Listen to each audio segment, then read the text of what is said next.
Ladies and gentlemen, welcome to another wonderful, exciting episode of the C.E.O. show. I'm your host, Dan. This is the 5th episode of the C.E.O. show, where we always bring you trailblazers in the business industry. People are going to share a lot of inspiration, people are going to tell about their stories, and from the same stories, you're going to be inspired, you're going to be educated, and also very insightful. Today we have a guest who you've been looking forward to hear from him, where he's come from to where he is currently, and definitely from his story you're going to be inspired as usual. And from this story, I'm sure you're going to get a lot of nuggets.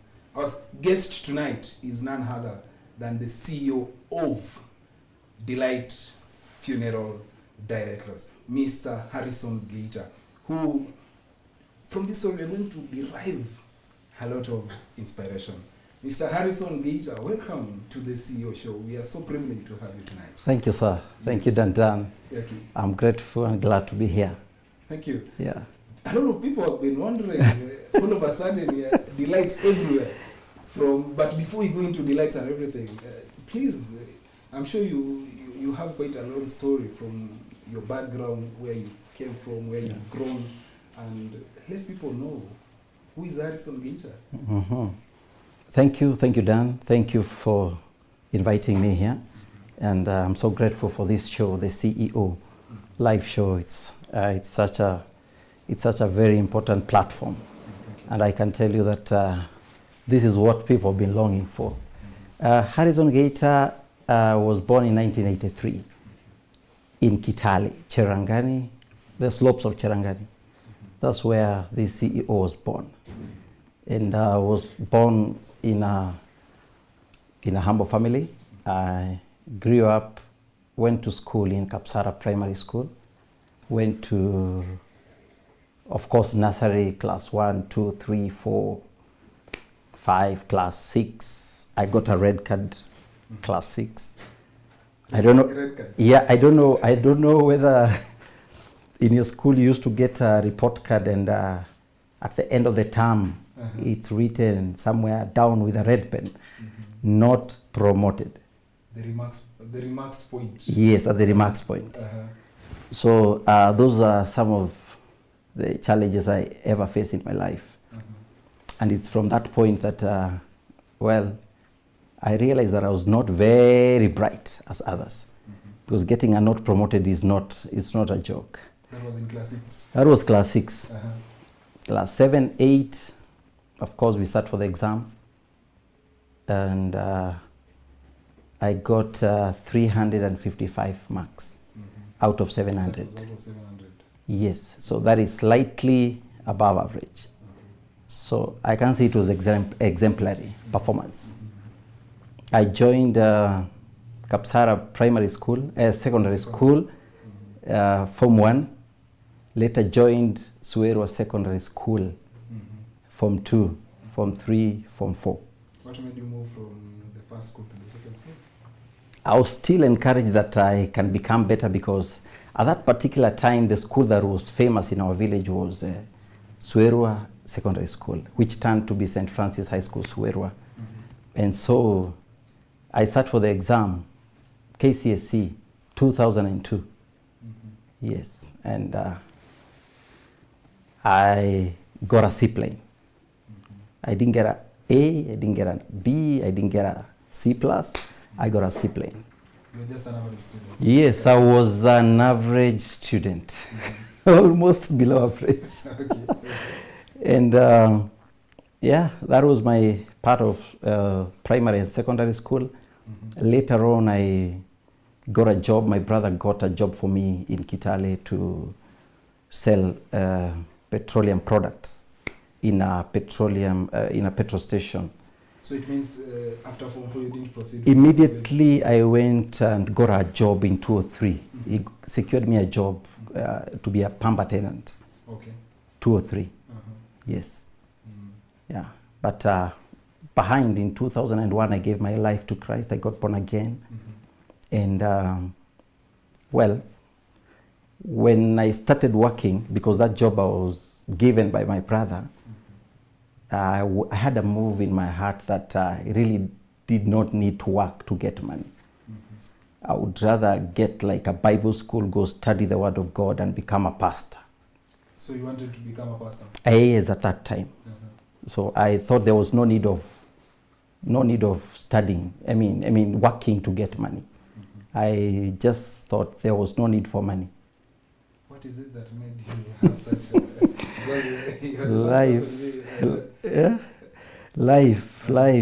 life.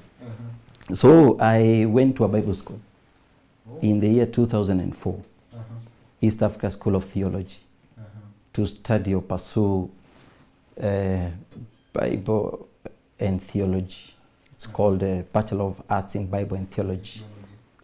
Yes. Yeah, so that is Harrison. So I'm in Bible school, and for some reasons, I did not complete the education. Yeah, because before I joined Bible school, I had started a relationship. I had a lady I was courting at that time, and we were so much into love, but at the same time, love for God and all that. And so, for some reasons, because I joined Bible school, I don't know what happened.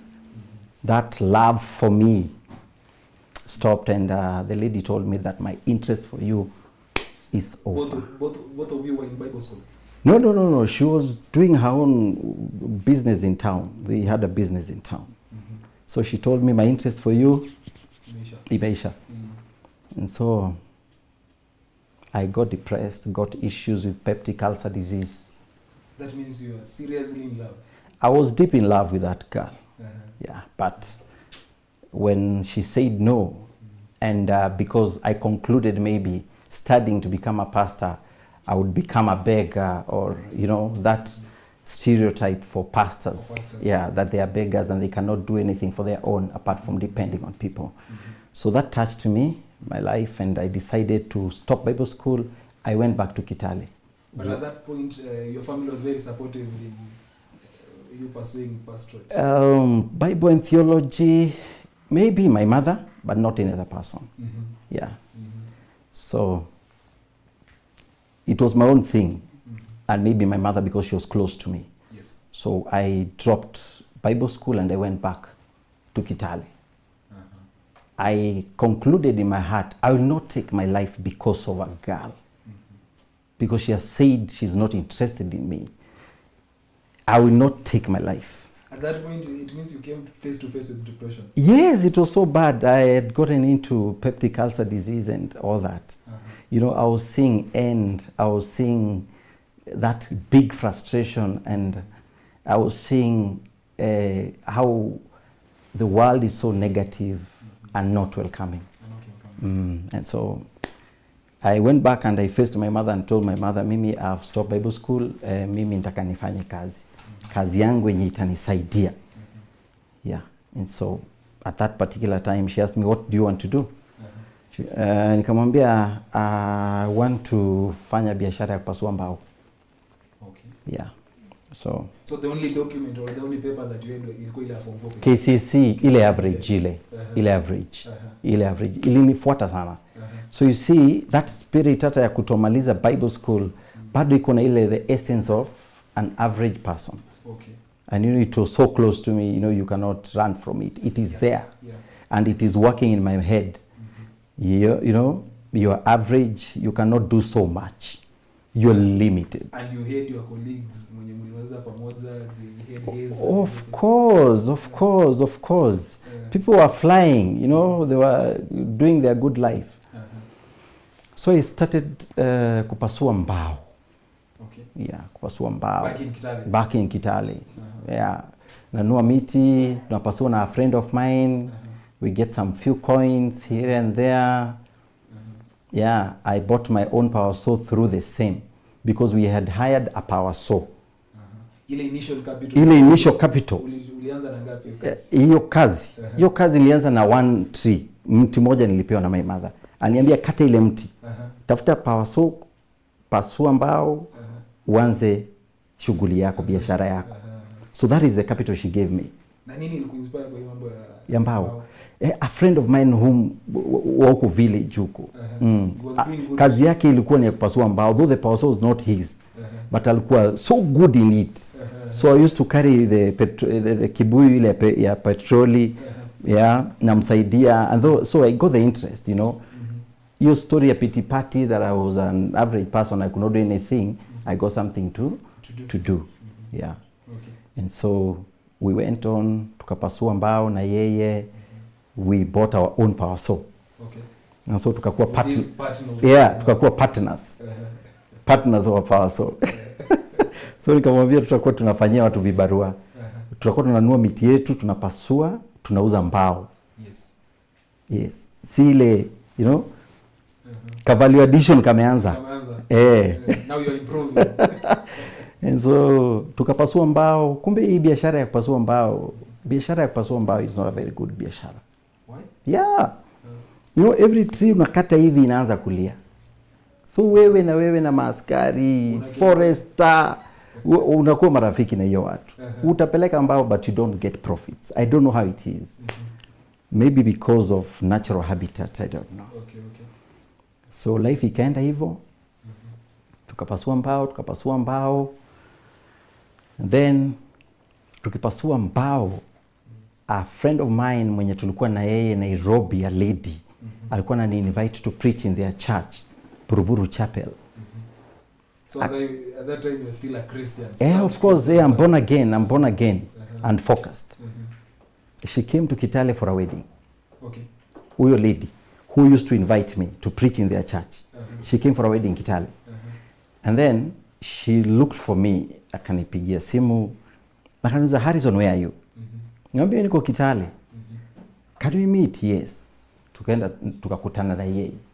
Wewe ni mtu wa kupasua mbao huko, ni mtu wa kutoka. Ni zile majacket kubwa, power, ile vumbi, oil na sawdust. Tukakutana na yeye. Akaniambia, Harrison, where did you go? What happened? You left Nairobi. I don't know what happened to you. And so she told me she had come for a wedding, though they are going back. Walikuwa wawili with a certain lady. Nikamwambia mimi ni life hivyo, ule msichana nikataa, karibu nipatwe na get into so much depression. Niko hapa napasua mbao Kitale. I'm doing my life. I want to become better. Maybe in future I will do my business, become successful and support the ministry, the work of God.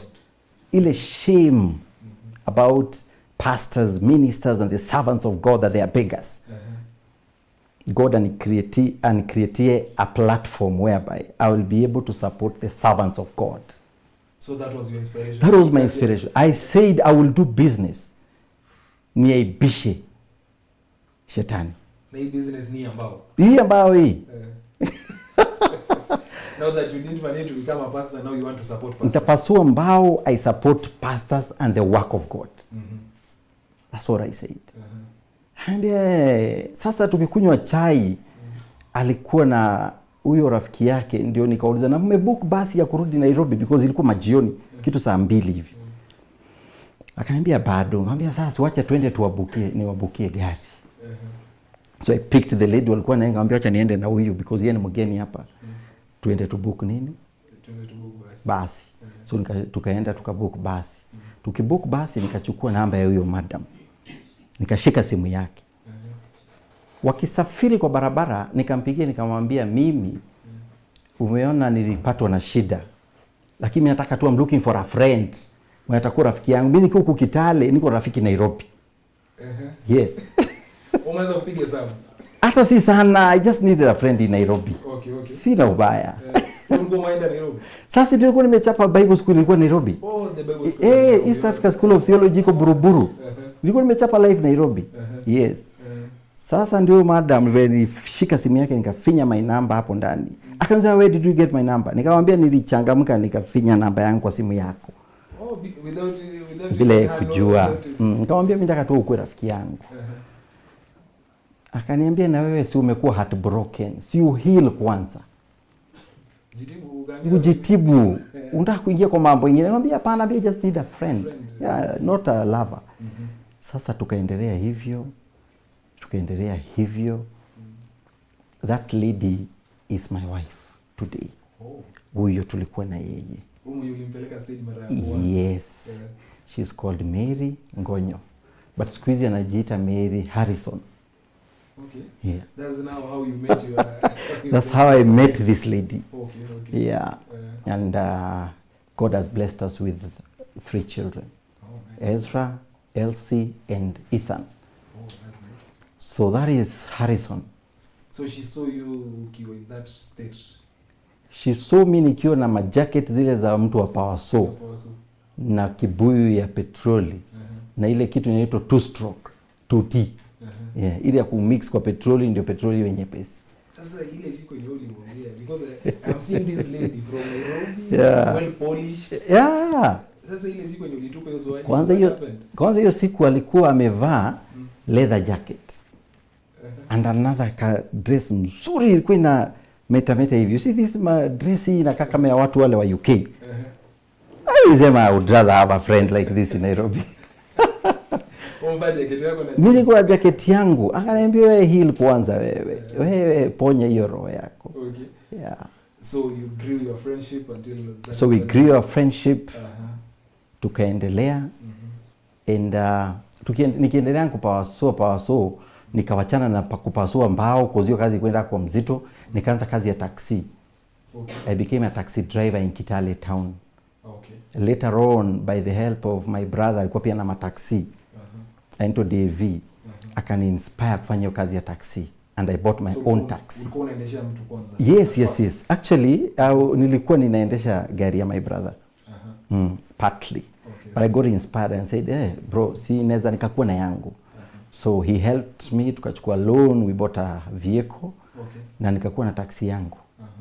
So this lady, the same town Kitale. The same Kitale. That's my home. So Mary akakuwa na join Maseno University. Okay. Yeah. But you are still in communication. Yes. Now as a friend or now as a huyu urafiki imeongezeka from urafiki ule wa Nairobi tu. Okay. So but she was very strict and she was like, do you want to become my friend? Don't hurt me. I don't want heartbreaks. Nikamwambia you will not be heartbroken. I gave her an assurance, you will not be heartbroken. And so that's how it started. Tukaendelea na yeye, akajoin Maseno University. And so sometimes she could call me, hata akikuja Kitale ananiuliza, wewe unabebanga watu na taxi. Utabebwa lini? Siku moja tu wewe eneo unabebwa. Umetoka airport, umechukuliwa. That's the question I'm going to ask. Aliniuliza hiyo swali. Ngajua sasa madam. Ameanza gani tena? Okay. But yourself a young humble. Mimi nimetulia tu, nimetulia. Yeah, so nikamwambia I will think about it. Nikamwambia what do you mean? Kubebwa nitabebwa aje? Kozi biashara mimi naona iko sawa kubeba watu taxi.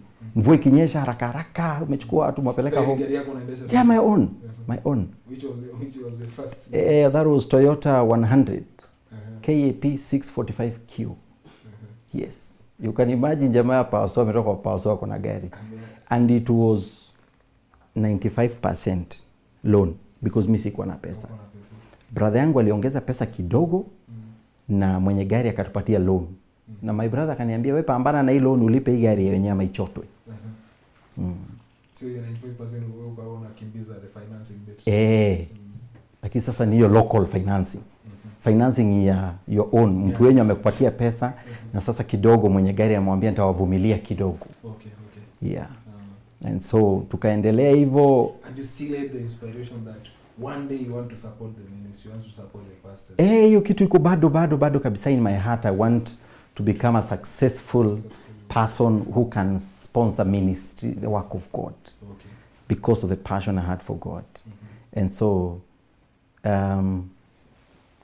akakuwa serious sana na hiyo mambo ya kubebwa. Akaniambia hii kazi utaacha lini? Because huko Maseno girlfriends na my boyfriends, wow, you know, each lady anaongea kuhusu the boyfriend. My husband works at KCB Kisumu branch. My husband is a my boyfriend. Wanaongea hizo vitu tu. My boyfriend works at sijui wapi KRA Nairobi. Sijui bank gani, vitu kubwa. Sasa watu wananiulizanga, na wewe boyfriend yako anafanya kazi gani? Mara ya kwanza sema timber merchant. Alikuwa na beautify hiyo jina, alikuwa ananifanyia upgrade. Sasa tukaendelea hivyo, hiyo kitu akaniuliza, can you do a course? Unaweza fanya course. Usomee kitu kwenda profession yako. Because Bible hukumaliza. We ni yule mtu wa C plain, hauna document yote. But it's good you have something. When I'm finishing my program, she was studying a Bachelor of Arts in Business Administration, Finance option with IT. Hiyo ndio vitu alikuwa anielezea. Alafu wewe ni jamaa tu ni jamaa hapa, so nimetulia tu, you know. Yeah, so we carried on. Tukaendelea na hiyo conversation na akakuwa serious. Akaniambia lazima usome. But sina ubaya. Anataka tu kuni upgrade ya life. Yes. Nikaona ana make sense. Kabuza nifanye nini? Akaniambia fanya accounting. Nikamwambia mimi nilipiga chini hesabu. Ma business hiyo si mambo yako. Akaniambia anza na KTC. Yeah. Before now CPA. Before CPA unajua ni ma upgrade. Yeah. Hata Bible and theology doing a degree haikuwa direct. I had to do pre-university. Okay. Yaani unakuwa prepared for university. Kama mtoto vile ana, you know, pampas ndio mtu avae long bridging. Yeah. Nimefail mathematics, nimefail hizo vitu. So hiyo story ikanisumbua, nikamwambia mimi niliwahi kuwa na desire kufanya nursing. Nilipendaga nursing. Nikaanza kutafuta school of nursing. I applied so many schools of nursing. Nikapata Presbyterian University in Nairobi, Kikuyu. Yeah, it's an institution ya PCEA. Walikuwa na advertise nursing. Yeah. So hapo ndio tulianza. Nika apply na nikaitwa, nikafanya interview and nikachukuliwa. Yeah. That is for nursing now. School of nursing. Kufanya what nini?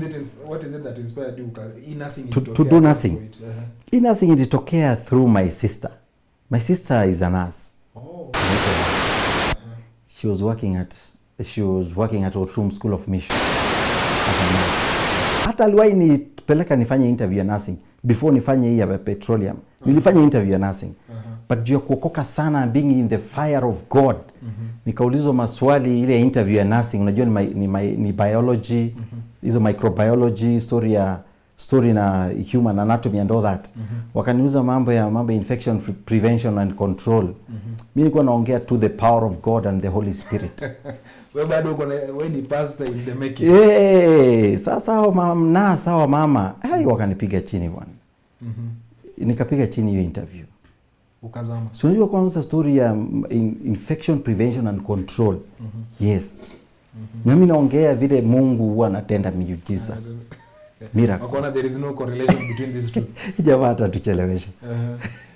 So now the second time you applied for. Wakanipiga chini. Yeah, the second time I'm applying for nursing, I'm inspired of course by my sister. Na wakaniita na nikaenda and I joined Presbyterian University 2009. Yes. That is now to do was it a diploma? To do a diploma in Kenya Registered Nursing. Okay. KRN. Yeah. So that is now when you chose to get into career. Sasa nikaingia kwa career ndio at least wife yangu pia awe na kwa CV yake mzee yake pia ni mtu amesoma. So the motivation basically you got from her. Yeah, she's the one who challenged me to do a program, a professional course. But in her mind she knew if I do that will have a positive impact in my life later on. I didn't see the need. Yeah. So later you graduated with nursing? Later I graduated in nursing and because amongst the students who are there, you see now I'm coming in as an adult student. Si wale wanafunzi wametoka tu high school na kuingia college. Adult student, mature. Wewe maisha imekupiga. Mimi nimegongwa na mbao nini sawdust. Nimechapa job huko place inaitwa Kapsangar in West Pokot. I used to sleep there. Kwa msituni na baridi. Sasa hii kuletea hii course nilijua itanihangaisha because nursing is not easy. But I was positive, nikasema I will tackle this one. Hata kama nimefail because you didn't have any other option. Yes, siko na other option. I will tackle this one. This one I'll tackle it head on. Yes. Nikasema I am going head on with this nursing. Wacha vitabu sasa zitolewe. Nilienda kwa inaitwa kwa library ya School of Nursing. Vitabu inatosha na hivi. Na nilitoka 202 shule. Kale ka average student. Yeah. Not a joke. So nimesukuma nikamalizana na nursing and of course I was the best student. Wow. I tell you, amongst all the others, I was the best student. And even in the in the university, I happened to be the deputy president who was student council. The student council. Yeah. Mtu amegongo na life ako focused. So you were so determined. Yes, I was determined.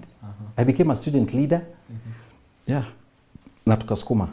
So nikamaliza and of course the institution, because it partners with Kikuyu Mission Hospital as the training school. Okay. This was the first batch of nurses in that institution. They said they wanted the best 2 students who were good in class, performed very well, and also practical. They were very good and disciplined. Now for a job opportunity. For a job opportunity, direct after graduation. And you are the best. I was the best. I got the opportunity. Employed by immediately Kikuyu Hospital. Yeah. So you worked working class. Now here we have a nurse. I am a nurse. And 2000 and of course hapo katikati 2011 before I graduate, I pushed my wife with my fiancé so much we get married because nilikuwa na feel nime expire. Yes, sasa asha graduate. I graduate. Sasa mimi namsukuma amwambie situone tu. Hata tukaenda ushapata salary sasa. Salary yangu ndio nimepata, lakini 2011 siko nimepata. I was still ndio nilikuwa ni graduate the following year. Tukaenda mpaka hata introduction huko kwao Karatina. Madhera na my cousin. Nimejituma mbaya sana. Sina anything. I'm a student. Sija graduate. Na mimi nataka kufanya harusi. Focus. Very focus. Yeah. Ukoona usiwezi acha huyu. Usiwezi wacha because she was beautiful, sober and you know all you could ask in a lady. And she had this, she's the one who motivated me. Yeye ndiye motivate niende shule. Mimi nikamwambia my cousin was unipeleke introduction kule Karatina. Jamaa was working in a very good institution Nairobi huko. Anaambia tuende. Tukaenda kufika huko. Mama ya my fiancé fire. Akauliza, na wewe unafanya kazi gani? First question. That was the first question. Lakini sasa unajua mwenye aniongelesha ni kazi yangu. Yeye ndio spokesman. Yeye ndio spokesman. Akasema mimi ni mwanafunzi. Umeelewa? Unajua ashakoroga. Hatuko twende tuseme mimi ni mwanafunzi.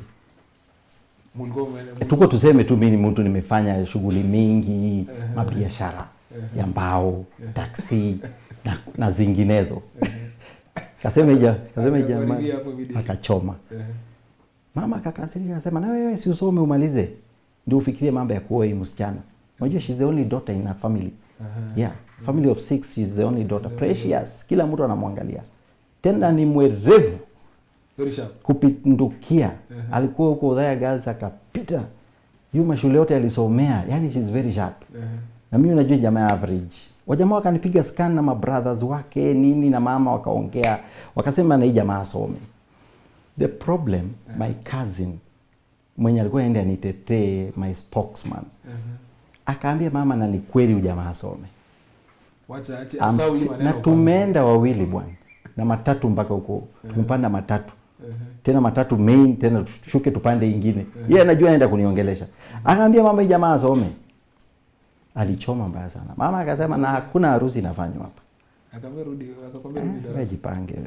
Yeah, so God was so faithful. My wife was very focused and determined on it. And we talked with our father. Fortunately, he passed on. Akasema whatever my daughter wants, that is what she'll be given. She's of age, she's focused, and she knows what she wants. Nikapewa inatango blue tick, double. Proceed. Highway is clear. So tukafanya harusi 2011. But you are now on payroll. Bado student. Si tuna ndio 2012 ndio sasa. Oh, okay. Student. Yeah, so that is how it went, and tukafanya harusi na tukaanza life. So at that point, how are you providing for her? Providing for her. Wakati tulianzana yeye alijua maisha mali nimepitia. Na niliacha makazi yangu because niliuzanga hata ile taxi. Ile gari niliuza ndio nikalipa part of the school fees. Okay. Yeah. So she was aware my life iko aje, nini yeye ameanza kufanya kazi. She has been employed by Muthaiga Country Club as an accountant there. Na anapata salary. Na ako na ATM ya Cooperative Bank. Wewe mwenyewe. Sasa mimi ndio accountant. Akanipea hiyo ATM akaniambia wewe ile kitu unataka hapa. Yeah. Unaenda, una budget, unaangalia what we need as a family, you go and buy. What did she see in you? Aliwa jamaa amejituma. She saw a vision in you. I can say God alikuwa amempatia the sixth sense to scan and study who or what kind of a person I am. Okay. Because I was very honest. Yeah. Okay. Na mimi nilijitoa kwake kabisa. Yeah. So tukaanza hivyo and life began. Tukaanza tukatafuta nyumba Kikuyu, huko Kikuyu tukaanza kuishi huko. Na maisha ikaanzia hapo. So that's my journey. Okay. Average person. And now you practice nursing, right? Yeah, I practiced nursing. I worked in that hospital for 1 year. But nikifanya kazi, because of that entrepreneur spirit ilikuwa kwa roho, I started thinking of, that is 2013. Kuna magari nilikuwa naona zikiingia kwa hiyo hospitali, magari za funeral services. Okay. Na nikiziangalia nasema, hey, mimi naweza nunua gari kama hii, nipeleke huko kwetu village kuza hakuna. Yes. Now ulikuwa na interest ya taxi, umetoka taxi. Hiyo ilisha. Unaanza kuona now what you call that was a hearse. Yeah, sasa ni hearse. Yes. So hiyo story kanikujia, nikakuwa na desire. 2013 I told my wife, mimi nataka kufanya kazi ya funeral services. What do we do? Na ile time kwanza venye ulikuwa unaona anza ukafikiria ununue upeleke nyumbani. Did you mention to her? I did. I mentioned to her, nikamwambia mimi I would want to do. Akaniambia no, that's not a good business. Yeah, why can't you think of tours and travel? Airport transfers. You get the best and do such kind of a business. Think of funeral. Hiyo inatokea. Hapana, akaniambia hiyo achana. Mimi nikamwambia mimi kitu nitafanya. So 2013 I registered Delight Funeral Services. Just from nowhere? 2013. Yes, as a sole proprietorship. Na sasa ushanunua gari kama bado? It is in my mind I want to do this business. Yes. Mahali hakuna hizo magari mingi. Because in 2002 we lost our dad and alibebwa na pickup. Okay. Yeah, although ilikuwa ya one of our family member. There were no hearses. Alibebwa kwa pickup. You know. Now before you 2013 now registering the Delight funeral directors. Yes. When you were growing up, did it cross your mind that this is the business I want to do? No. No. Hiyo story ilikujia while I was working at Kikuyu Hospital. Because I saw hearses. That was the first point. That is where I got the interest. That's where I got the interest. Nikasema I would want to do such a business, but better than what I'm saying here. Better than this. Because my mind is moving very fast. Yes. And then now ukakumbuka the experience you had with your dad and you want to pick up. Yes. And so many family members way too. Yeah. So now kaenda ukaregister.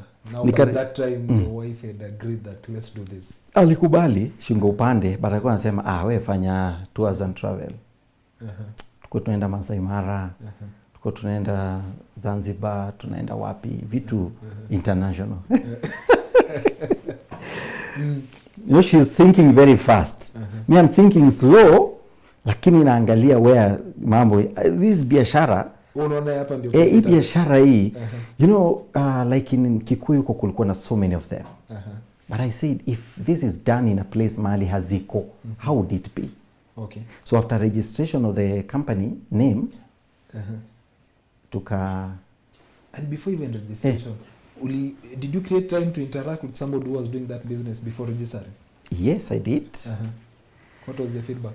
When I used to work in that hospital, that time I was working in the hospital, sometimes when everything has settled, tumepeana madawa, patients are comfortable, pharmacy ilikuwa direction ya mahali mochari ilikuwa through the exit ya hospitali, through the exit. So sometimes I would go, maybe umeenda, you're waiting for easy lab works, lab results. Kwa lab. Sometimes you could go and collect them at night wakati you finished everything, zipeleke ndio file, so that when the doctor is coming in the morning, all of them are filed. You understand? So sometimes nilikuwa napita pharmacy na lab, pale kwa lab napita lab. Naenda kwa mochari. Wewe mwenyewe unaenda? Naenda huko ndani. Yes. Kwa mochari ya hospitali. Nini nakupeleka usiku? Kilikuwa inanipeleka huko. I wanted to know what happens hapa ndani. Yeah. Because like that time kulikuwa mwenye alikuwa anafanya kazi huko, alikuwa like sometimes anazunguka tu kwa ward, you know. Life was like haikuwa issue kubwa sana. So I went there, nazunguka, tunaongea, jamani ambia, hey, in your admission, this is what you do, mambo ya kuweka dawa. But sikuwa na interest sana na mambo ya mochari. My interest was to do a funeral service. Yeah. The hospital. 2013, you registered Delight. 2013 me registered Delights. Like no that. Sina sina chochote. Just ile certificate. Kanusu hivi. Yeah. I certified that Delight as an entrepreneur. As a sole proprietor. Okay. Moving forward, your story has I interacted with one patient ambaye nilimsaidia sana kwa ward huko. You know, I used to go overboard. You know, not just being a nurse. I used to create an environment where patient will be happy. Any patient I'm serving is happy. So you are just passionate about nursing? I was passionate about nursing. I was so much into it. Ndio niandikwe na hospitali kama hiyo serious, I had proved that I was able and worth that position. Unajua ni unaandikwa immediately na salary. Hautoki kuhustle. And so nikiwa na sabu wagonjwa, kuna mgonjwa fulani tuli-interact na yeye. Much as a nurse, you're not supposed to get into a relationship with a patient. The care bit. Yes, it's just supposed to be professional. But sometimes, you know, when you help a patient, umemsaidia, sometimes unaongea 1 2 3, hey, wewe unatoka wapi? You interacted with this patient? Akaniambia, anatoka Uganda, he's doing a business in Kenya hapa. Walipata accident na the wife. So wife alikuwa female ward, mzee tulikuwa naye kwa male ward. Nikamwambia mimi nataka kufanya kitu inaitwa funeral services. But nimezunguka Ngong Road. Uko Prestige. Naambia gari 2.2 na sina. Nitafanya nini? Akaniambia usinunue gari Kenya, import gari. Don't go for this local watu wenye wanauza magari, it's expensive. Nasema ina make sense. So nikamuuliza, what do I do? Akaniambia na usijisumbue ununue magari expensive, you can start with a small one. Najua gari yenye unatafuta ni Haas. Najua ni Haas, nikamwambia ni Haas. Akaniambia import, nikamuuliza nita-import aje? Akaniambia mimi ama ni importer, niko na contacts na accounts ya shippers na whatever Japan. Tukajipanga na my wife. Kaambia my wife, as we work, wacha to save. Kidogo una save, mimi na save. Sasa tuko na save kwa sako where my wife is working. Na hiyo pesa it's targeted. Tuchukue loan. Alafu mu import. Na tukachukua loan ya sako. Yes. Tukasanya pesa karibu 490,000. Tukatuma wapi? Japan. This new patient. Huyu ndiye aliniambia the new friend, connect, amenipea connection. So tukaanza nika import gari ikakuja all the way ikafika Mombasa. Ndio ifike tuko tushajipanga pesa ya kuclear. Gari ikafika tuka clear. The best part is that hiyo gari yenye tuli import total cost was 850,000. Mpaka iwafikie. Mpaka tumeclear kila kitu. Niko na gari inaendesha Nairobi. Stop there. Then tutakuja tuendelee tu. It's quite ladies and gentlemen, it's quite amazing story that we are getting from the CEO Delight Funeral Directors, and I'm sure we are now about to get to the gist of the whole story about the entrepreneur from a nurse, from a timber merchant, timber merchant, taxi driver. Now here we're talking to the CEO of Delight Funeral Directors, and they are doing quite an amazing job. We're going to take a very short break, then we'll come back and continue with our guest tonight. And before we go to our break, this show tonight is sponsored and we are in partnership with the C.E.O Hyperstore Supermarket, which is located just behind Total Uganda Road Total petrol station, what was formerly known as Uchumi Supermarket. This is a supermarket that you would not miss to visit. They have all the products, and the most amazing bit of it, the ample parking that you get from C.E.O Hyperstores. Make sure that you pay a visit and get to know what they offer. Definitely they have a lot of products that are on offer, and from this show you'll definitely have some discount. We'll be back shortly after this break, and you cannot afford to miss this. Before we go out, make sure that you drop a comment for you to be part of this conversation, and also make sure that if you have a question, please drop it on the comment section for us to know that you're watching. And also we're coming to you live on our YouTube page. Make sure you visit, subscribe, like, and also share for us to know that you're part of this conversation. We'll be back shortly after this break.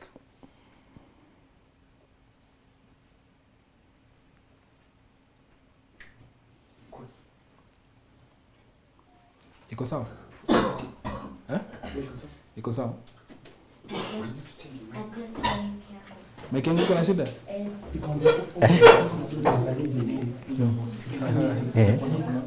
Okay. But nikanga hapa. Haipiki vizuri? Hizi itaangalia huku tukieka. How is it?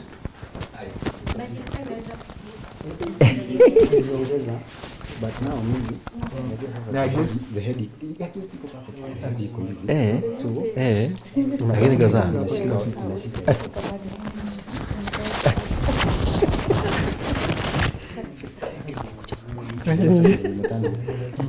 Hii babo lipoto.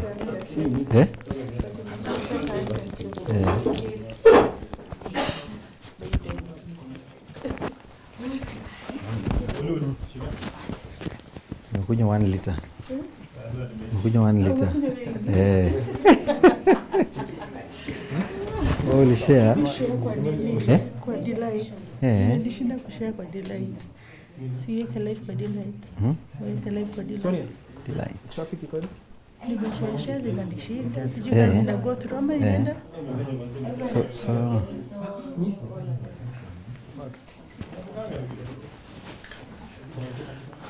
niko chonjo? Kidogo. Wewe dandan. Iko sawa.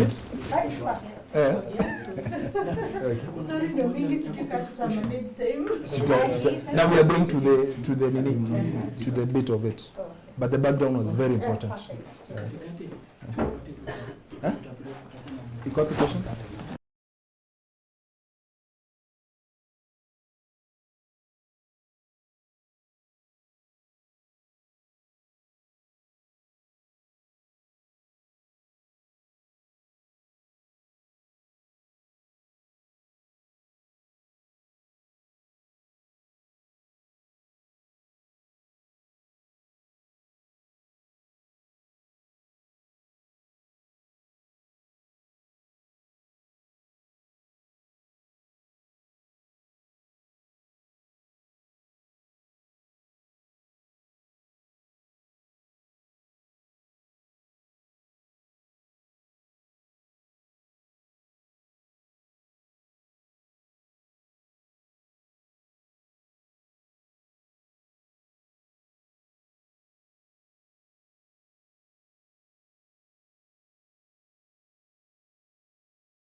Ladies and gentlemen, welcome back again. And tonight our guest is the CEO of Delight Funeral Directors, and you are getting his story, how the whole idea of dealing with funeral and all that came into being. And it's a story that I'm sure you are really waiting to hear the inspiration behind it and why Delight.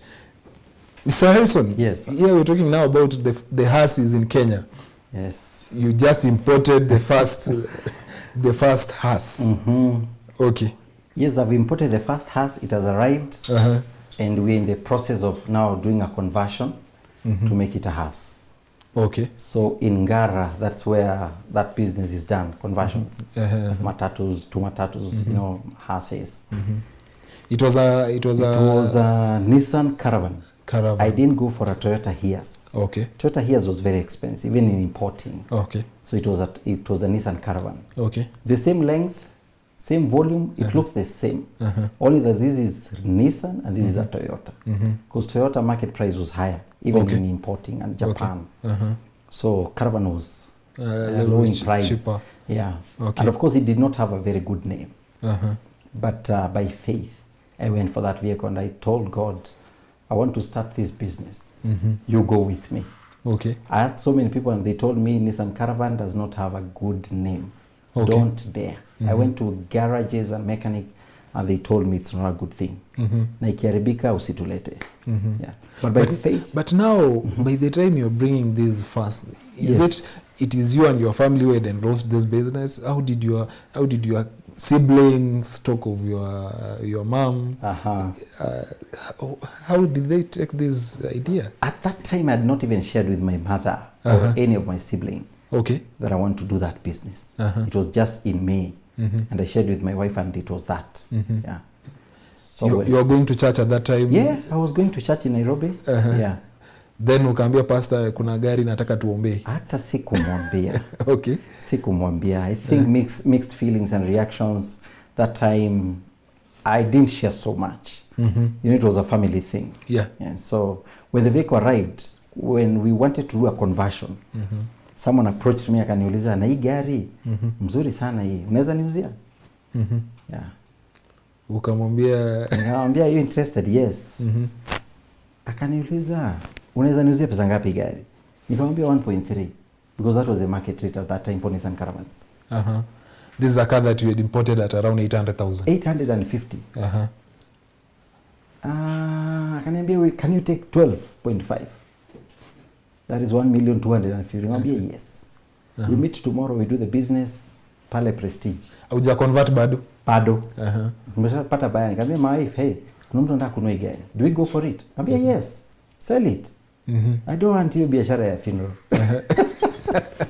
So she was still hesitant? Yeah, she was still hesitant. So we sold the vehicle the following day.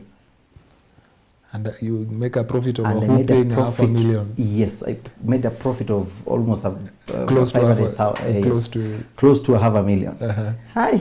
Say, this is the business then. You don't need to do funeral services. I imported another one. It came. I sold. Within a period of how long? Immediately. In fact, that same buyer is the one who bought it. He's an importer but does not want to engage in importing. He's an old mzee who doesn't want to do import network and internet and all these things. Yeah. So I sell the car. I sold the third one, the fourth one. Hey! The fifth and the sixth, I decided to bring two of them. At least you've made some. Sasa bado tunachukua loan, tunaongeza. Of course, when we get money, we eat. Tukasahau story of funeral services. And so when we brought two vehicles. And you're dealing with this Nissan Caravan or only Nissan Caravan. My clearing agent akaniambia, now there is a problem. Hizo magari unaleta zimeongezewa ushuru pesa mingi sana, almost more than half. Ilikuwa imeongezewa 300,000 on each car. Hey, nikamwambia na italeta shida hii. Sasa kuna mbili ngo nimeleta, nikauzia mzee documents, I didn't see the vehicles, nikasema I will not sell Nissan Caravan again, nikatoka kwa hiyo shughuli. Sasa ukifanya import ya magari utaendelea kufanya nasi?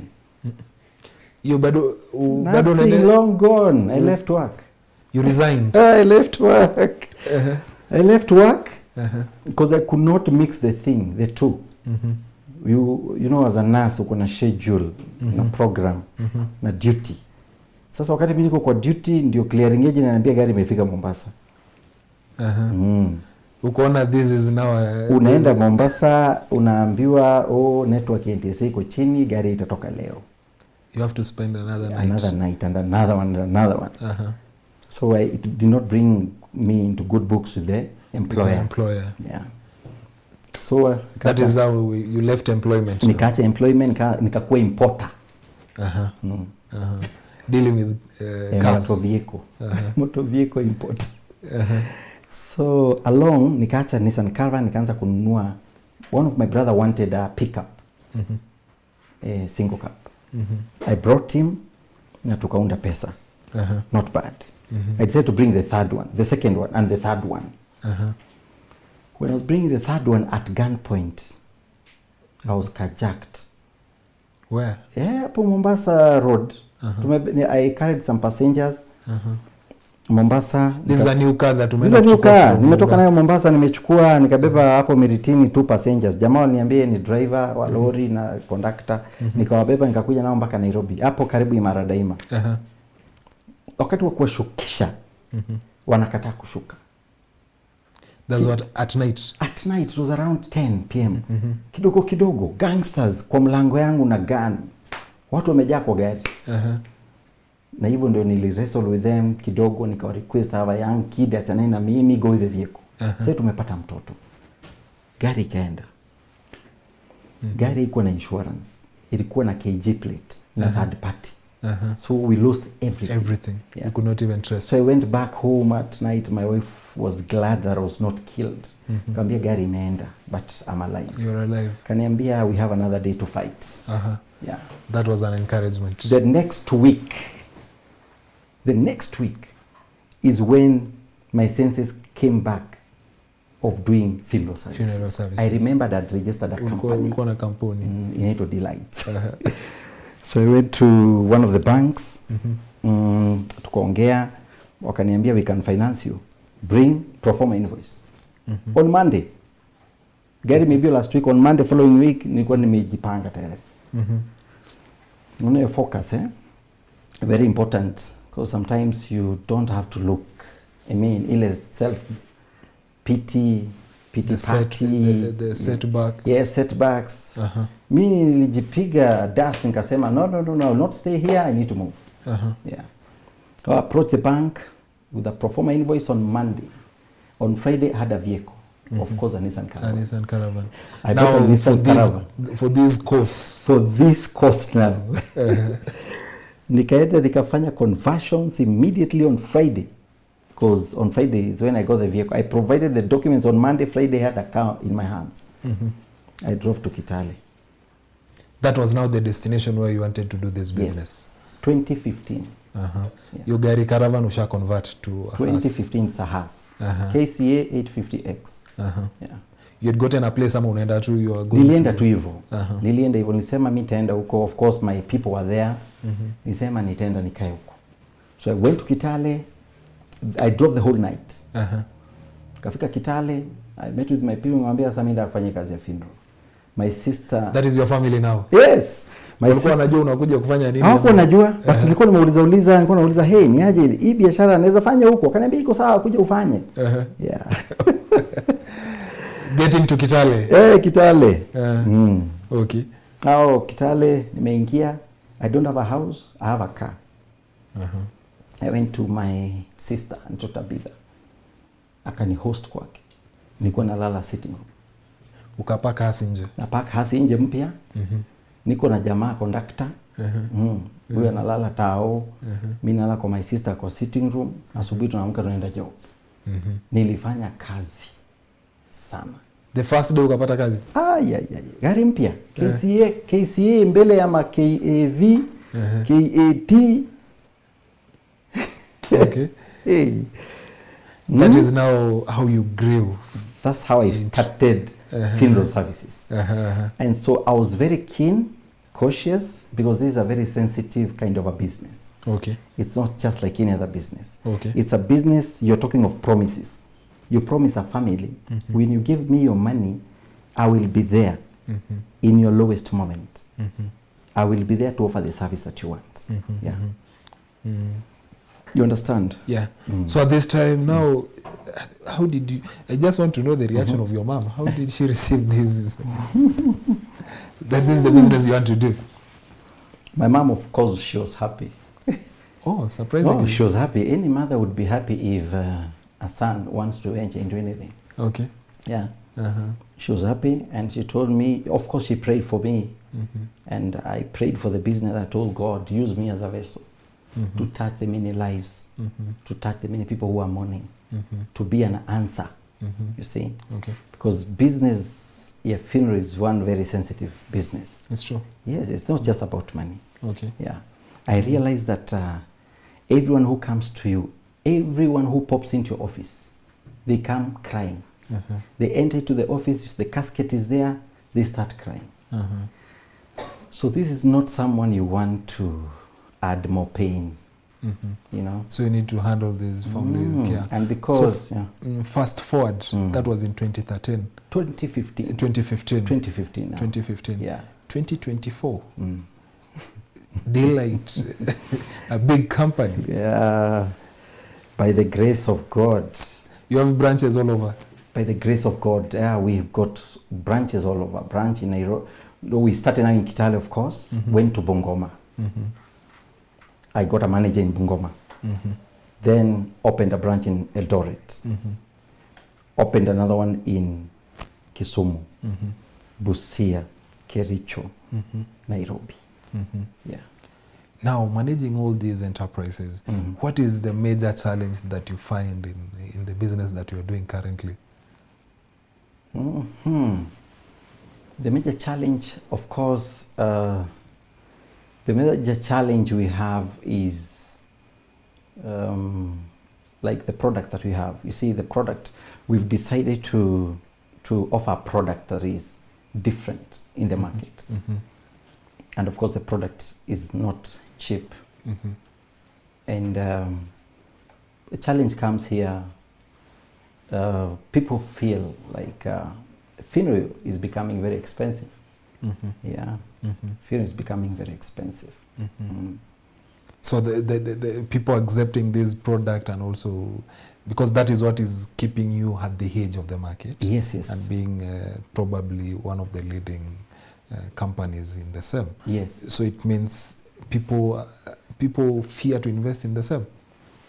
About other people investing in the same. You see, now when we started, when we started, and the name that we got to do this work, Delights, the main reason was to offer solace, to be a light in someone's darkness. Yeah. So when we brought this business, people were not cautious about what we were doing. But because we were sensitive in service delivery, the service that we were to offer, of course, with time, when you're trusted by a family, they will refer you to another family, and another family. And so, like when we started with one house, you get another need to get the second. Because you see, like one vehicle in Kitale used to work like 5 assignments, one vehicle. So, satisfying all these people, you need more vehicles. It's true. Yeah. And so, the more you buy vehicles, the more impression you create amongst these other people. And they're like, nakumbe this biashara looks like it has money. So competitors come. Position of friends in this business. Have you, because I understand that a lot not only in your business, but a lot of business, before even you make it, before you get to the top, you always receive a lot of criticism. How position of friends in this criticism and people telling you that you won't make in this, I'm sure you received a lot of them. Oh, so much. And how did you handle? So much. The first criticism we received is when we bought the Nissan Caravan. Someone who was very close to us asked me, why didn't you go for a Toyota Hiace? Because Toyota Hiace is durable, strong, like it has life. Why did you buy this thing? And you see, when you're starting, you don't have the muscles to do everything. Mm-hmm. You can't start a business and, you know, you want to start today and make it a big thing. Mm-hmm. Yeah, so we started with such criticism, of course, and the profiling and that stereotype, you know. Yeah. Yeah. Yeah. So here you're talking about now, how do you handle such? Because somebody is watching tonight and in whatever they are doing, they have been criticized, they have been looked down on. How do you advise this young person? I can say any business you venture into, you don't expect people to celebrate you. And most of the time when you're starting, people will not celebrate you. Yeah. People will criticize you. And I can say those are distractions, but you don't focus on them. Okay. Because most of the time, distraction will come to get you out of the way. And you see, when you're out of the way, you lose it. Yeah. Okay. Yeah. So I can say we've gotten such, but we have never settled down to concentrate on the critics. On critics. Yeah. That's not an issue. We've had critics. We've had so many things. What we've gone through, ndio tufike where we are. It's God. Yeah. That is what you can say. Yeah, it's God. Now, as we move forward, I want to talk about something to do with expansion. Because over time, talking of 2015 to now, that is around 9 years. Yeah. You're talking about you've expanded. There are some people at some point when you talk about business, there are some guys or some people who will just try to expand so swiftly, but now the moment they start expanding, that is when now downfall begin. What do you consider in expanding a business? What do you consider in growing your business before you say that you need to open another branch? Yeah. What is it that you look into considering all the factors? What are these? Nini unaangalia kabisa na kusema, I think I need to get into Kapsabet. Very well. About expansion. You see, our business, because of the culture that we brought about, good service, people who can be trusted, you're there, you have good customer care and all that. So many clients come your way. Like when we came to Eldoret here, the people of Eldoret, they are loyalists. You serve one person very well, they give you another trend of so many other people. And so they need to expand. And so expanding has been our, it has come with some challenges, of course. Because every time you open an office, you want to have a manager. Okay. You want to have a front office, an impression of you. You are the vision bearer. So any office you open there, you want someone who looks like you, who can perform even much better maybe than you. Who understands your vision. Who understands your vision and the purpose of the business. Ours is to make sure that a family is happy, a client is happy. And making a client happy means at the reception, you want someone who will receive family very well. You know, someone is coming broken. You want someone who will be accommodative, empathetic. You see? And so, much as we have trained, we've reached some places and some points where you get a manager who is not of your vision and they crash the office. And all is lost. Yeah, we've lost so many offices. Yeah. You bring some people who are not of your vision. Yeah, they get overexcited and they want to be you and do it themselves. Even to be above you. Even to outsmart you. We've had such cases and it's been a challenge. But over and above, I want to thank God because we are prayerful, we are still born again, and the people we bring about in our biasharas, we pray with them. We share the vision with them. And we tell them what is in our hearts. And right now, God has been so faithful. Our office in Eldoret, God has given us a good image of a person who provides healing to people who are coming for service. Same in Bungoma, same in Nairobi, same in Kisumu, same in Kimilili, where we opened up a funeral home. Okay. Yeah.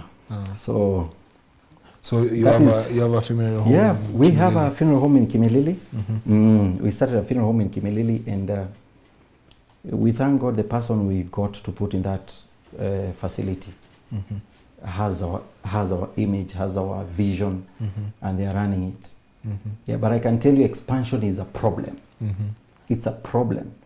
But we people of the faith, Mhm. we pray about all the challenges we go That through, comes from. and we keep on asking God to give us people who are trusted Uh-huh. and honest. Mhm. And so far, so good. The people we are working with now are good, and I bless the Lord Oh, nice. for them. Mhm. Our office, which was crashing in Kitale, right now it's up and about, it's running. Okay. Because we got, when we left Kitale, we we had issues. Mhm. Yeah, the office was closing because you get managers who are not of your vision, Okay. and they do bad things, Okay. Yeah. And now you've talked something about the funeral home Yes. back in Kimilili. How was the experience starting a funeral home? Aye. Hey, starting a funeral home is not a joke. Uh-huh. Yeah, it's not a joke. Mhm. It's a big problem Mhm. because of it's called public outcry. Uh-huh. Nobody wishes to have a funeral No home one as wants the to neighborhood. have a funeral in his neighborhood. Uh-huh. Yeah. How was the experience? We had issues. We were taken to the county government. People Mhm. wrote petitions Uh-huh. to block the facility, to say it is not needed. Uh-huh. All those things. It will be smelling. Uh-huh. All the bad things they talk about, bodies, that are decomposing. Uh-huh. So when we bought the facility, Mhm. immediately when we were putting up a perimeter wall, Okay. People knew that this is what it's coming here. people knew me, so Mhm. they were wondering, what is this Delight guy doing in this place? Uh-huh. So it leaked that we were doing A funeral a home. funeral home. Uh-huh. And so people started writing letters and those petitions Uh-huh. to block it. Okay. And we got discouraged. We almost surrendered. Mhm. Yeah, because you see someone calls you, oh, kuna kelele. Mhm. And you see sometimes even people take it further, inakuwa a source of exploitation, Okay, okay. Yeah. Is it just like any other business when you are starting? Oh, what are the permits? What the clearance thing for you to run such a business? Yeah, running up a funeral home, number one, you need to get a nod from physical planning and ask them, is this the best place to put a funeral home? Uh-huh. So if they say yes, then you go to another level of doing what we call public participation. Uh-huh. Public participation is writing a questionnaire. You give it to the residents. They are called community. The community around. The community around. You give them questionnaire to fill. Are you okay with this facility that is coming up here? Yeah. So if they say no, the majority, then it cannot proceed. And that's what they said? Now that was a different story because it was an already existing facility. It was there before. It had just gone down for some reason. Oh, so we okay, bought okay. an old facility that was existing, a For the same hospital. purpose? Yeah, hospital and a funeral home. Oh, okay, Yeah. okay. So okay. we were just doing refurbishment and upgrading. Yeah. Okay. And again, it received the same measures. But I can say people just need to get up and understand that these are services that are needed by the community. Yeah. A funeral home that is well kept and maintained serves to benefit the community. Very true. Yeah. So challenges are there, but we pushed and persisted on it, and it worked. Okay. We got the nod, we got the licenses. Because after public participation, the public health will come to do whatever they check, inspection and all that, and then you get the approval from the national, whatever it's called, this dentist and poison board. Okay, okay. And see, yeah. whatever. Yeah. Okay. So that is running. It's running. Okay. A very good facility, very clean, spacious, parking, ample parking. Yeah. Okay. Lounge, very neat and beautiful place. Nice. When you enter our reception, you can't know that this is a funeral home. Yeah. Because I like something that you always talk about, like quality runs deep. Yeah, that has been our slogan, quality runs deep. Our hearses, our caskets, our staff, presentation. Yes. We bring delight to them that are mourning. Okay. Talk now of value addition. There is, you started with being a timber merchant. At some point, you're now into now making these coffins yourself. And what is it that made you to now make it your own? Because at the end of the day, a lot of people are talking about value addition. Yeah. You are doing this your own. Yeah. You are importing. How do you handle this? All I can say, I read somewhere about value addition, and a note was written somewhere recently, I think this week, that if you value what you do, you will add value. Okay. If you value what you do, you will add value. So this business, I didn't tell you that my wife had to stop working because of our family. Okay.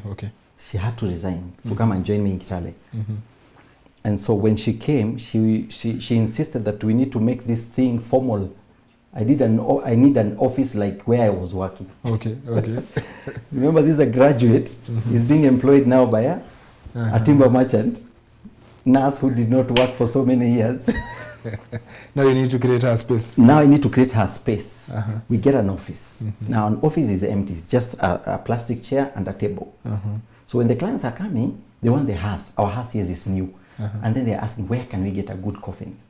A good coffin. Because your house is new, we need a good coffin. A good coffin. So we struggled in Kitale, there were no good coffins. So we used to go and buy coffins in Nairobi. Yeah. So we get coffins. So we brought coffins. Actually, we sold a coffin through a picture. We went to Nairobi and took some pictures. We got a client, shared a picture. He was interested in the casket, and we sold the casket. Yeah. Okay. So until now you chose to make... Yes, actually, yeah. So we used to bring them from Nairobi. It was a very big challenge because Nairobi used to, in Nairobi things are fine. So the caskets that are being made in Nairobi are very good. So when we brought them, we could sell them easily because they are well done, clean, well polished. Value addition. So you have a new hearse and a very good casket here. So work could move very, very smooth. More business. Yeah. Okay. So I used to drive myself every weekend to Nairobi with that van, C.E.O, and bring caskets in Kitale. Okay. I used to carry 6 coffins in that vehicle with my wife and the baby besides here at night. Because tomorrow you have an assignment. You have orders. Yeah, you have orders. People are waiting for their caskets. You've shown them pictures. They want the casket. And in the morning, the casket is there, delivered. Delivered. Yeah. Okay. So we added value. It was difficult bringing caskets from Nairobi because sometimes you cannot hire a full lorry to carry your casket. So unatafuta hizi lori zenye zimebeba simiti. Za simiti. Hiyo simiti inafika hapa flat chini. Okay. And because caskets are light, we used to place them on top. So lori inakuja nayo. And it was a challenge because sometimes unatumana lori inaenda inachukua casket, mtu anakuja na casket mpaka Kitale. It was raining in Limuru, raining huku yote, Molo. Casket zinafika Kitale, kumbe lori iko na hema. Casket imeisha imekuunga. It was a challenge. So we decided to make our own. Okay. I was hesitant to bring the fundis from Nairobi. You know why? Most of the time, such a product you don't want to expose to everyone. Okay. Because it's your product.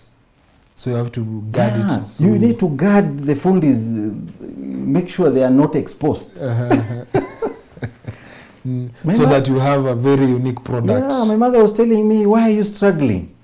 Leta hao mafundi kwangu nyumbani huko Kapsara. Tutawaficha huko waundie huko. Watengeneze huko. Because she was struggling, she was not happy that I am driving every night, you know that.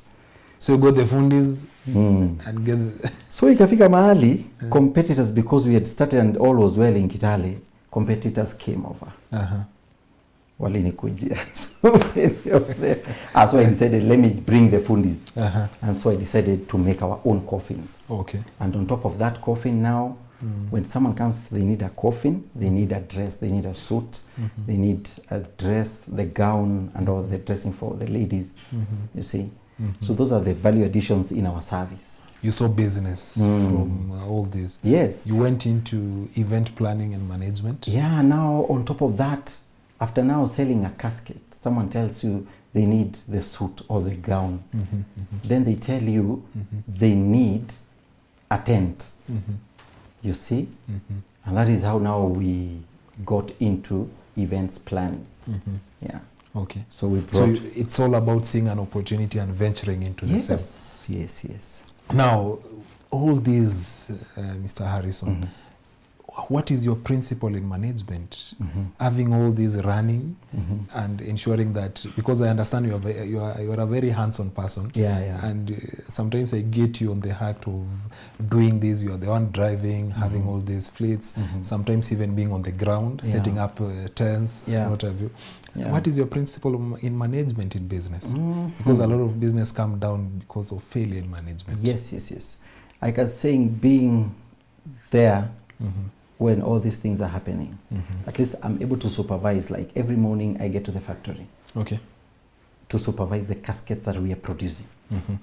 Every morning I'm able to see we are making these ones, this is the stages, this is done, is it to the satisfaction, you know? The quality of caskets, now quality of the tents that we are hiring out to clients. Yeah, and also improving every day. Okay. Yeah, improving every day. Yeah, we are driven by that principle in, is it finance or is it the Japanese who said about Kaizen? Continuous improvement. Yeah, that has been driving us every day. Okay. We improve every single day. Every single day we are changing things. Okay. Not for our good, but for the good of the clients. Okay. Because once the client is satisfied, all these other things will flow. Okay. Yeah. So houses, we want to make sure that our houses are clean. We are the people who make sure that our houses don't have scratches. You know, the interior is clean, is neat. If the seats are worn out, we replace them. So every day it's about continuous improvement. Continuous improvement. And also being there. And being available. You see this issue of releasing a house to go for an assignment and then you hear the vehicle stalled along the way. That's a very bad image. So God has helped us and we're able to purchase new vehicles. Very expensive, but now what do? You have to get into them so that clients are happy. Once client is happy, you're happy. You're happy. You have next business. Okay. You once brought a vehicle that it was a buzz in the whole country and everybody was talking about it. Yeah, the Range Rover limousine. Yeah. I think how did that come into being? The Range Rover limousine has. That was a prayer I had, you see. Every time we keep on praying that God will bless our business.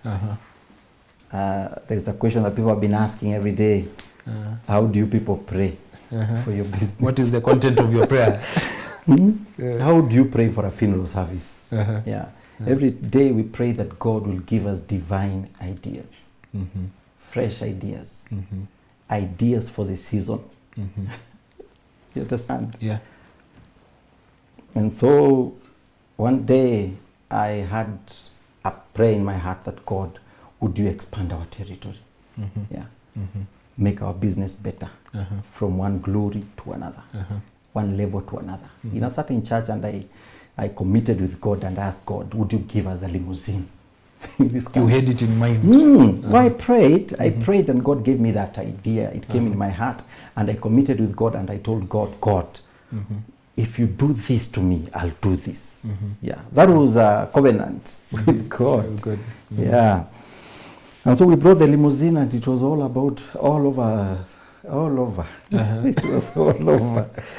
Yeah, we brought it through Jomo Kenyatta International Airport. You imported? Yeah, I imported it, and when it arrived at the airport, you know, everyone started taking photographs, and it went viral. Yeah. Orders came in? That's a story for another day. That's story for another day. Just because our time is much spent, we are really excited about your story. Yeah. Now, there is the issue of finances and having all these branches. Yeah. I'm sure the first car you borrowed some loan, it was credit financed. How do you manage your finances now with such a big company? Finances. Because that is now the heartbeat of very every critical. business. Very critical. Yeah. When we started the business, actually, I'd taken that vehicle 100% loan. I was financed by a bank 100% loan, Diamond Trust Bank. They rescued my life. They rescued my life. If they did not agree with me, you can imagine. Because my wife used to go home, I mean to go to work. She leaves me in the house with the house help and the baby. So I said I will not stay here. So when they financed me, I was keen to make sure that every coin is paid, you know? And also like asking God every night, God, I know this vehicle does not have a good history, but this is 100% loan. God help me that it may not stall so that I may be able to pay this loan. And I paid to the last coin. I can say finances are very key. Thank God I'm working with my wife. Yeah. When she came into my business or our business, she brought the essence of proper financial management. With the knowledge of finance. With the knowledge of finance. She brought in that. And she has really helped me. You see, every time you work, you get the zeal, like for a case. You want to buy the next new house. Because there is that pressure. When you have like this maybe KCA, kidogo someone has come with a KCP. I mean, you understand what I'm saying? And so, the competition we got in Kitale, our direct competitor used to bring like 2 of them at a go. Mapacha, pa, pa, pa. So that's what motivated. That's what was pushing you. So you are like, ahead of the market. I also need to get some other 2. Okay. And then you get a loan, and another loan, and another loan, and another loan. Yeah, we've gotten into issues with the auctioneers ourselves. Oh. Yes. You've ever experienced? Yes. Sometimes you could take so many loans and you're not able to pay on time, which is very critical. Okay. And then the driver calls you, I'm in a petrol station, there is someone inside the vehicle. He's saying he wants to go with the vehicle. And then he says he has a letter from the bank. That is an auctioneer. All the reasons to worry. You cannot take too much loan over and above what you can pay. What you can pay. Yeah. And I can encourage someone, if you want to start a business, don't take 100% loan. You can do it when you're starting. But when things are working, get back and borrow about 40%. Let your work, the equity, be about 60%. Because when you put so much into debts, you know, the interest rates are changing every day. We get emails. They just send you emails. There is a review. And you know, when you are applying for that loan, they told you we may change without informing you. You know, there is that clause. Yeah, there is that, and you sign. You say yes, that is okay. Things are changing. So I've seen bad debts bringing down biasharas. And my wife told me now we need to put a break in borrowing. Because me, I didn't see any problem in borrowing. Could borrow and borrow and borrow and borrow and borrow. Until now we get into issues. Yeah? There is so much competition. You have your vehicles here and you have the loan. What do you do? And the vehicles are tied to the loan. And the vehicles are tied to the loan. You know, those are things that may discourage you so much into running a business. So I would say in terms of finances, we have to be very, very careful and very, very conscious. You borrow what you need. If you don't need that, you don't have to. But because of the pressure, of course, of business, sometimes you might be confused and you want to get... You know, the banks are available and they have the money. In fact, They're very attractive. They call you every time. Yeah, they call you every time. What do? You finish that loan. Si tufanye mambo. Now, it's very dangerous. You always consider to balance loans. That is now what you're passing. Yes, especially when you're starting, it's not a problem to borrow. But as you go along, get off the trap of the loan. Very important. Yeah. Just a quick one, because in a few we'll be taking our last break, then we come get your parting shot. Yeah.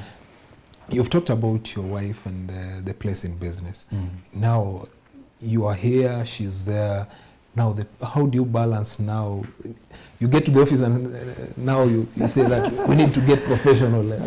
My wife thing. Now in your business, how do you balance now the relationship and now the professional bit of it in your business? Mm-hmm. I would say if you got a chance to work with like your spouse, use it to the maximum. Okay. Use it to the maximum. You see, the goal here is to raise or to support a business. Very true. And there are things that you know that maybe your spouse knows who can help you. And most of the time, like our ladies got the sixth sense. Okay. Yeah. So I can say, anytime you get a chance to work with your spouse, they bring all the wisdoms that you don't know. Anytime. They are cautious. They will know when you're getting off the track. You see, they'll bring you. I can say it has been a blessing to work like with my wife. Because you see now, she's the one who is bringing new ideas in terms of like financial management. Things that I didn't know. She's into the business, she's helping me. Sometimes she makes decisions that are very, very sober, and I'm like, if I was alone, I could not take this direction. Okay. So it's a very big plus if you're able. Okay. So for business to thrive, if you've got to work with your partner, well and good. And if they are far away, maybe they've got different professions. Any idea they bring, don't turn it down. Yeah, don't turn it down. So it's a blessing. Both of you are on payroll? Yes, we are paid. Myself, I'm paid by Delight's Funeral Directors. Now we brought Dolphins Creations because of the events. Okay. She is the CEO of Dolphins Creations and Deck. Okay. And again, we brought in Levi Insurance. Oh. She is the CEO of Levi Insurance Agency. Okay. Yeah, we work together, and it's beautiful and easy. Nice. It's easy life. Okay.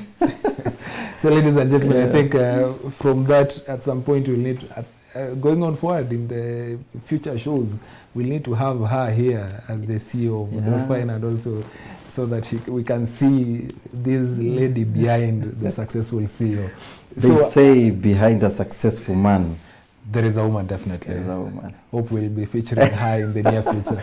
So, ladies and gentlemen, we're going to have a very short break so that you can get back and have 1, 2, 3 questions for our guest tonight, so that we can respond, and also to ensure that we engage you, the viewer. Just tell us what have you learned tonight, and also if you have a question, 1 question or 2 to our guest tonight, I'm sure we'll be in a position to engage him as he gives us our final remarks. Ladies and gentlemen, it has been the CEO show. We are going for a very, very short break. Then we come and have the final remarks from our guest tonight. And remember, this show tonight is brought to you by C.E.O Supermarkets, just behind the Total petrol station along Uganda Road, formerly Uchumi. Remember, they have a very humble parking. You can always visit and have the experience of your lifetime. We'll be back shortly.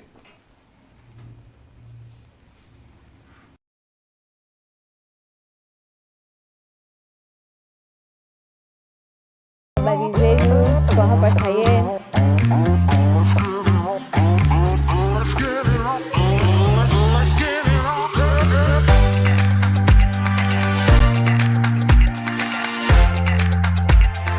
Hapa C.E.O wako na so much offers, wako na unga, wako na sukari, wako na majani, everything.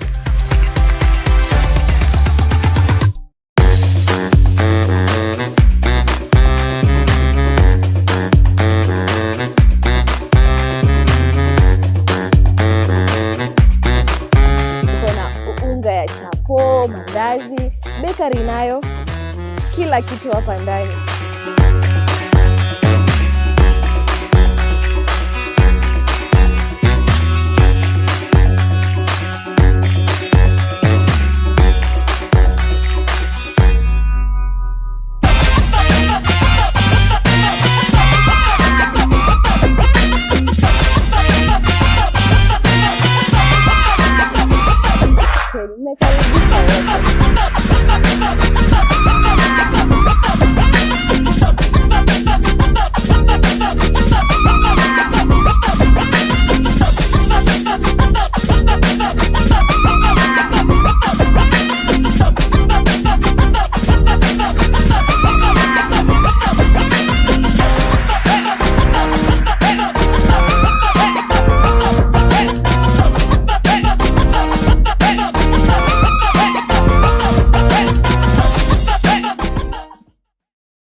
guys, habari zenu? Tuko hapa Sayen.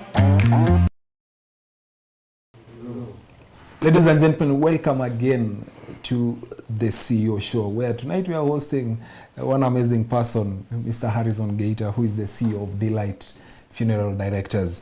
And just to go directly to some of the feedbacks that we are getting from you, which are very valuable to this show, we are receiving some quite a number of remarks, and we've selected just a few.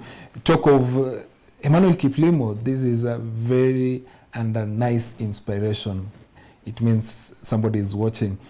Also, we have Alfayo Wabululu, my number one CEO, watching you from Bungoma. You are 1 in a million. Wow. And then also we have here Peter Munyase.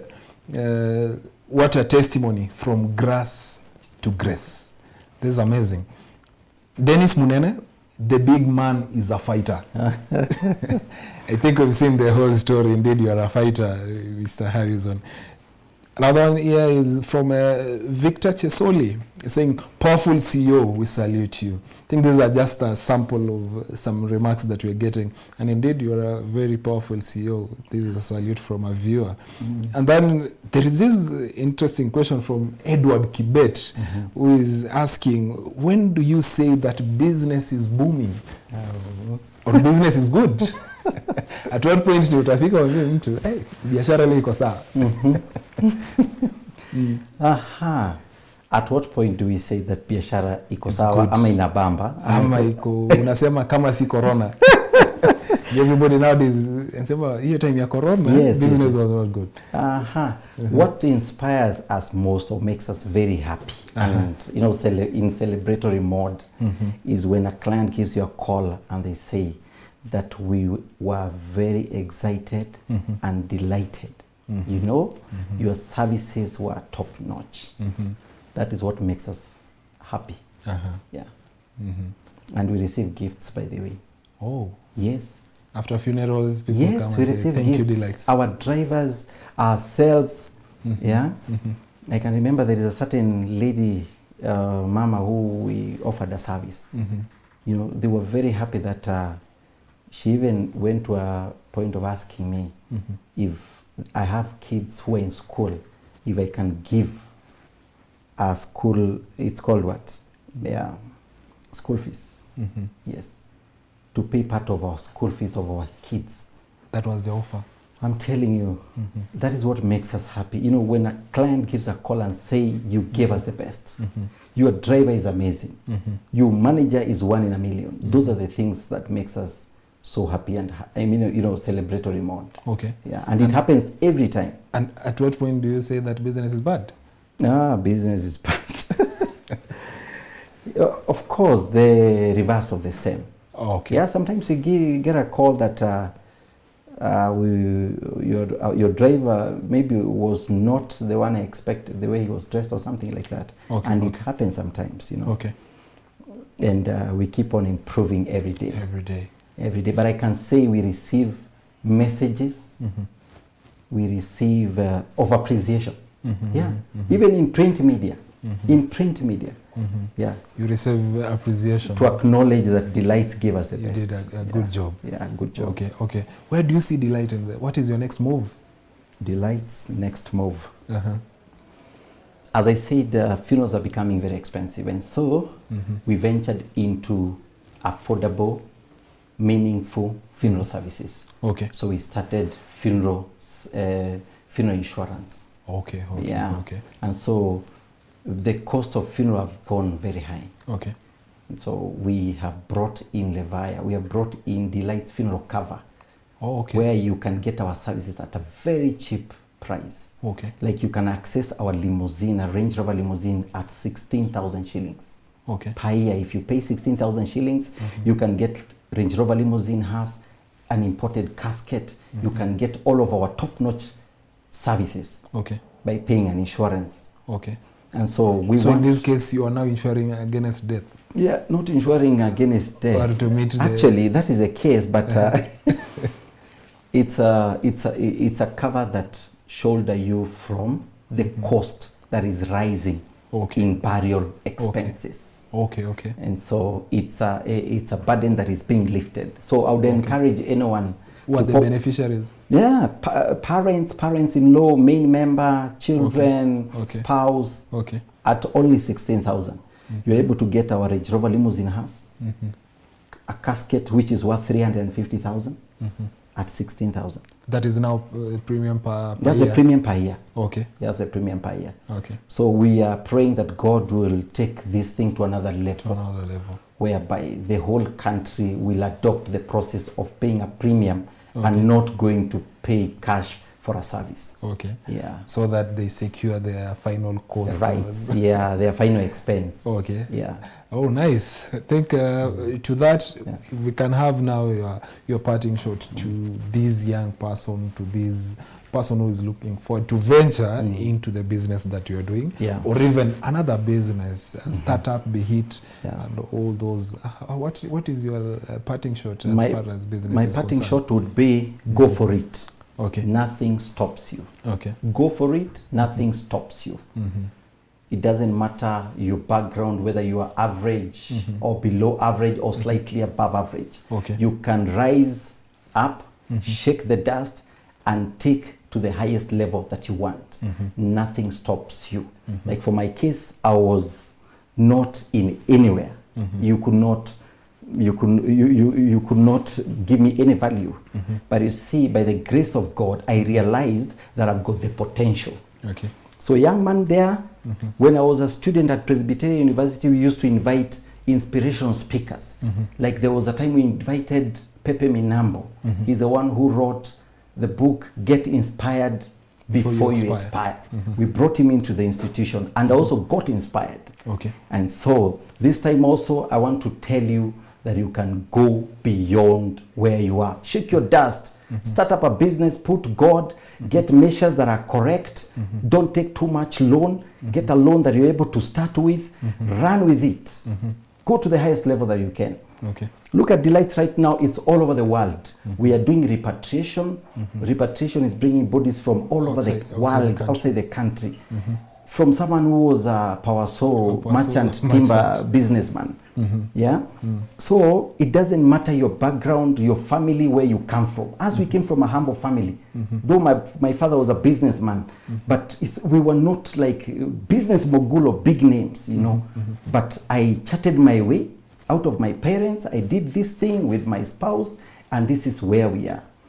Delights is all over. People actually don't know the honor of Delights. So you can start your own thing, put God first, commit it to God, and it will go far and beyond. And in that connection, I would encourage anyone to get a book called Who Moved My Cheese? Don't be comfortable where you are. Food will get over, and when it gets over, you will be in trouble. Go and read that book written by Spencer, Dr. Johnson, Spencer Johnson. It's called Who Moved My Cheese? And I brought you a gift. Oh, thank you. Have you ever read that book, Who Moved My Cheese? It's a challenge, challenging someone not to be comfortable on what they are doing or where they are. Okay. Yes, because sometimes the favors and the advantages may disappear. So you need to be inspired before you expire. And after reading that book of Who Moved My Cheese, or Who Moved My Business, or Who Destroyed My Shop, or Who Closed My Shop, the guy wrote another book called Out of the Maze. Very important. Okay. And I brought you this as a gift. Thank you. Thank you. This is for you. Thank you. Yeah, this is a very important book. So go for it. Nothing stops you. Yeah. Go for it. Go for it. Go for it. Go for Get it. inspired before you expire. By Pepe Minambo. Yeah, by Pepe Minambo. Yeah. I think that it was one of the good reads that I think I've read like 3 times. And the young people needs to know that you get knowledge from books. Yeah. And we challenge you to go for it. Go for it. Thank you so much, Mr. Harrison. Yeah. That was a very powerful parting shot from you. And also we appreciate for you creating time to be with us tonight. Yeah. I'm sure that somebody outside there has been inspired. Somebody has chosen to wake up tomorrow and shake off and get up and do something. But most people think that Delights Video Director is owned by a certain Muzungu, a certain Muhindi, a certain big person in the government. But it's A humble guy. It's a humble guy here. Formerly a timber merchant. Okay. Yeah. It was nice having you tonight. Thank you so we are much. looking forward to always have this conversation because at the end of the day, we are looking to inspire and talk about giving out the information and also provide the insights. So ladies and gentlemen, I think for tonight it's a wrap, and make sure that we keep this conversation going. We had a challenge on the start on sound, but I believe we worked on it. We are sorry about that, and we always get and look forward to do better and bring you one of the amazing shows in the country. For tonight, remember the quote from our guest tonight: whatever you value, you must add value.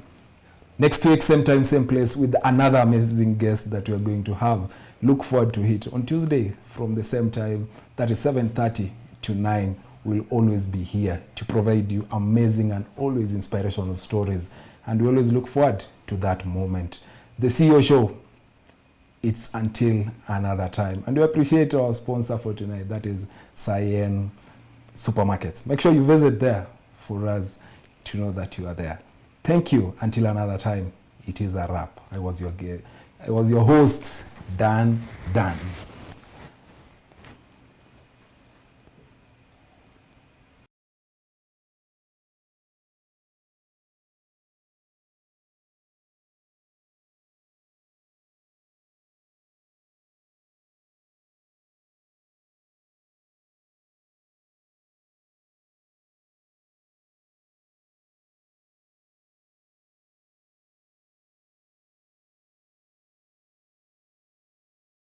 Done everything.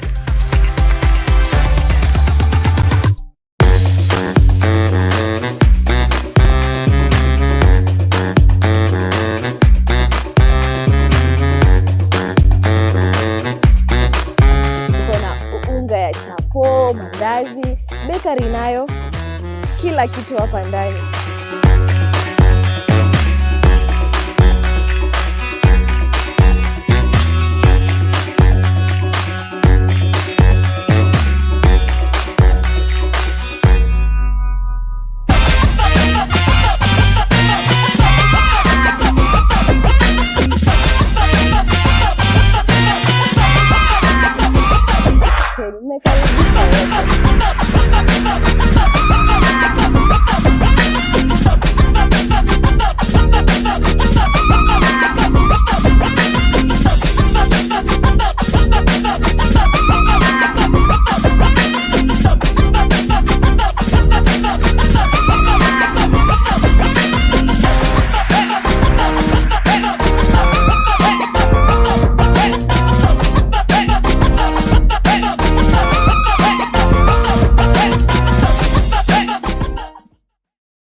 Business Minds, pioneering and inspiring entrepreneurs. Creative talks, CEO insights, success stories, value markets, and financial education. This is the CEO Show.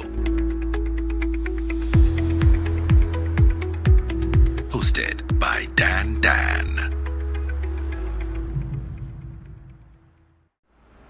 Business Minds, pioneering and inspiring entrepreneurs. Creative talks, CEO insights, success stories, value markets, and financial education. This is the CEO Show.